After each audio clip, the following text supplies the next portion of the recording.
Hello and welcome to the Paul Green Comedy PaulCast. It is September 22nd, 2024. This is episode 277. Stand-up comedian, actor, improviser, and dreamer, Paul Green, coming to you, sharing my journey as I pursue my own dreams in the hopes that perhaps something I say might provide a little bit of insight or inspiration on your journey. Well, I have had a hell of a day. It is almost 1 a.m. I have been going nonstop since 4 o'clock in the morning on very little sleep. Last night I had 2 shows at JP's Comedy Club, and I didn't fall asleep until probably 1:30 in the morning, and then I had to wake up at 4 a.m. and then go to a high school to help MC and host a triathlon. Yes, I was MC for the Mesa Sprint Triathlon, and let me tell you something. The triathletes were swimming, bike riding, and jogging. I was just standing there, and I was so exhausted and needed a back rub by the end of it. It was a very, very long morning. And of course, I'm going on very little sleep. And pretty much they just had me set up at the finish line, and I was able to get a live website feed of everybody who was crossing the finish line. So I pretty much was just kind of a cheerleader, and I had a microphone, and I would just cheer all of the runners and get all of the crowd to cheer them as they cross the finish line. So it was actually a lot of fun, a lot of work. And, it was outside, and it's so early in the morning. But it was a fun, unique experience. So I did that. So now I'm like dead tired, and I had to drive immediately to my rehearsal for my sketch comedy troupe. I get to the sketch comedy troupe, and it was just a bad attendance day. And so I end up not even rehearsing anything. And they said I could go early because we didn't have enough cast members to rehearse any of the sketches that I'm in, which I was actually really grateful for because, as I said, it was a very long day. So after that, I had 2 more stand-up comedy shows at JP's Comedy Club tonight. And what I've been working on is the 7-minute set that I'm going to do at the World Series of Comedy in Las Vegas on Monday. And so I've been really working on tightening up that set. However, in the 9 p.m. show, oh my gosh, if my voice sounds a little hoarse, it's because I got a little aggressive with the audience. So what had happened is there was this party of like 10, and it was one of their friends' birthdays, right? So it's like, oh, let's go to JP's Comedy Club. And this whole group, or at least a majority of the group, they had been pre-gaming because they were just completely wasted coming into the bar or coming into the club. And then the club is a 2 drink minimum, which means they got 2 more drinks. And they were incredibly disruptive. And were just yapping away and heckling and having side conversations. And they would laugh at all the wrong things and laugh loudly. And it's like, just no social conscience whatsoever. Well, they were drunk. So by the time it was my turn to go on stage, I really just wanted to do my set and then do a little crowd work and call it good. But it was impossible. This group was just incapable of creating an environment as an audience that would allow a comic to just get through their jokes. I mean, the first joke or the second joke that I tell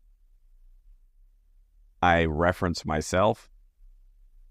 And, so I say like, oh, yeah, my friend was complaining about being single. She said to me, Paul, right? So I say my name. As soon as I say my name, this guy in the front row loses his mind because it turns out his name is also Paul. So it's like I just say my name, I just say Paul, and I'm just trying to get through a bit. And then this whole front row is like,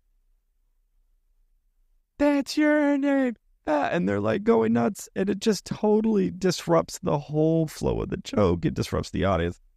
So I ended up just abandoning my material and just decided, you want to know what? I'm not even going to try to do it. I'm not going to fight with this crowd or with this.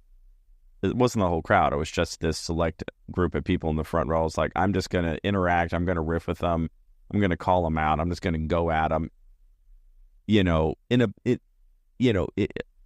a good-hearted way. Like, I wasn't being malignant, but I was pretty frustrated, to be quite honest. And so I was like, all right, that's it. I'm just going to start riffing with these people and kind of roasting them playfully. And I mean, ultimately it turned out okay, but just not how I wanted to cap an incredibly long day. But you want to know what? As a stand-up comedian, you just never know what type of audience you're going to get. You never know what sort of social skills people are bringing in. You have no idea how many drinks they had at the bar before they Ubered over. And that's just something that any comedian knows you have to be willing to adjust and adapt on the fly so often, because every crowd is different and has its nuances, and it's all part of the game. So I am very much looking forward to sleeping in and catching up on some sleep, because tomorrow I need to drive out to Las Vegas for the World Series of Comedy, which I'm very excited about. All right, so with that, let's talk about the next chapter in The Magic of Thinking Big. Those of you who listen to the podcast regularly know that I like to read a book in the self-help industry, more or less, and then just talk about my thoughts on that. And I just find that very valuable, to always be trying to learn, to find philosophies, approaches, beliefs that will help serve you in accomplishing your dreams. So, again, the book that I've been reading is The Magic of Thinking Big, and I am really loving this book. I'm finding so much of the information is very valuable, very consistent with a lot of what I believe as well, but, maybe I've been a little rusty in my mindset. And so I'm really liking this book. And today's chapter is called Think Right by People, or Think Right Toward People, rather. And this chapter, again, I just think is very valuable. And something that I have learned more and more as I pursue my dreams, pursue this journey, is just how important it is to treat people a certain way. And it's not always easy, and it's not actually 100% the case that everybody should be treated a certain way. Now, I'm a big believer in, always try to be respectful, always try to be kind, always try to be understanding and gracious. Now, there are certain circumstances where if you're in a situation where somebody is being abusive or taking advantage of that, well, then it's an opportunity to set some very clear boundaries. But this idea of thinking right toward people, I just think there's tremendous value. And I've talked about this so much on this podcast before as I pursue this dream, but this dream that I'm pursuing, it just would not be possible without people coming into my life who want to support me or want to partner or team up even in in my dream and in their dream. And having an attitude of graciousness and showing up with good energy, showing up with optimism, trying to think about people in a manner that is seeking to find the good in them, find ways to treat them with respect, with gratitude, is just really invaluable, in my opinion. And I'll tell you, the antithesis is definitely true. When I know that people are not treating me with respect, or are not treating me with gratitude, or or maybe treating me somewhat resentful or disrespectfully, or condescending, it's like, well, I don't want to work with those people. I don't want to support them. And I've had those experiences where I've had to sever some relationships because I was not being treated with the right type of attitude, or what I felt was an acceptable degree of rightness, since the principle is think right toward people. So learning to think right by people, learning to adjust a mindset, adjust an attitude, adjust a feeling towards not only just random people that you meet, but definitely the people who you want to be in your life, your colleagues, your romantic relationships, your friendships, and all of that. And learning to think right towards those people, I really think is just a valuable tool, a valuable asset, and a very significant element of finally being able to accomplish big dreams, accomplish what it is that you want in your life, because nobody gets there alone. And if you don't have really solid, ambitious people in your corner who genuinely want the best for you, and you genuinely want the best for them, I don't know how anybody makes it, to be honest. And I'm very fortunate, as I have stated many times, to have some incredibly positive and uplifting and gracious people who are in my life, and help make this journey not only exciting, but possible.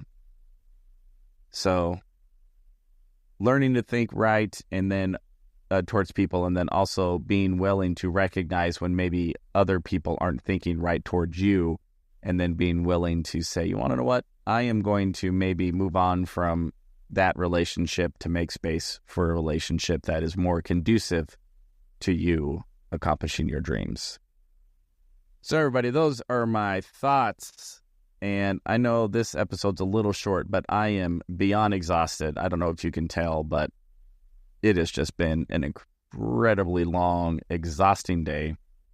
But I'm so grateful for it. I don't want this to sound negative. I mean, it's just the reality. But again, I get to just look at these incredible experiences that I'm having, and that I get to have as I pursue my dreams. So thank you all so much for listening. I love you all so much. I hope your dreams are going well.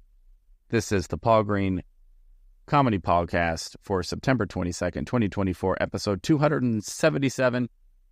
I love you all so much, and I will talk to you tomorrow.